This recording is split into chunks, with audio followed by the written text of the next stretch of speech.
السلام علیکم. نن غواړم د ژوند یو ډیر مهم حقیقت ته مو راوغواړم او زه یې تاسو ته بیان کړم تر څو له ما سره یو ځای د تاسو هم سر پې خلاص شي. که چیرې موږ سوچ وکړو، فکر وکړو، د ژوند په دغه ګاډۍ کې چې روانه ده، بعضې اماده دي چې قبر ته یې ورښکته کړي، خو بعضې لا وختي قبر ته ورښکته شوي دي او په قبر کې دفن شوي دي.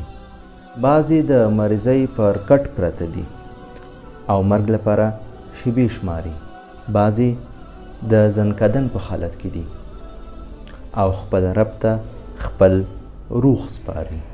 مګر ته چې کله له خوبه پاڅېدې، روغ رامټ یې او خوشحاله یې. دا روغتیا او دا سلامتیا او دا خوشحاله ورځ د خپل نیک کار دپاره، د خپل ژوند او د راتلونکي ابدي ژوند د جوړتیا لپاره یو بل فرصت وګڼه. یعنې دا په دې معنا ده چې تاسو ته خدای تعالی یو بل فرصت هم درکړی دی تر څو پکې نیک کار وکړئ او خپل نیک عملونه خدای تعالی ته پیش کړئ. د خدای جل جلاله عبادت پکې وکړئ او د لوی الله جل جلاله د مخلوقاتو خدمت پکې وکړئ.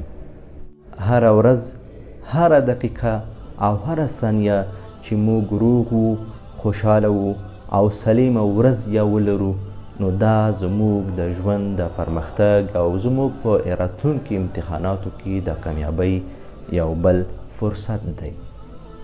راځئ چې له دې فرصت څخه ګټه واخلو، په داسې کارونو باندې خپل ژوند مشغول کړو چې په هغه کې مو هم ټولنې ته خیر رسیږي او هم د ټولنې بېوزلو غریبو وګړو ته او هم پکې د خدای تعالی رضا او عبادت ولټوو.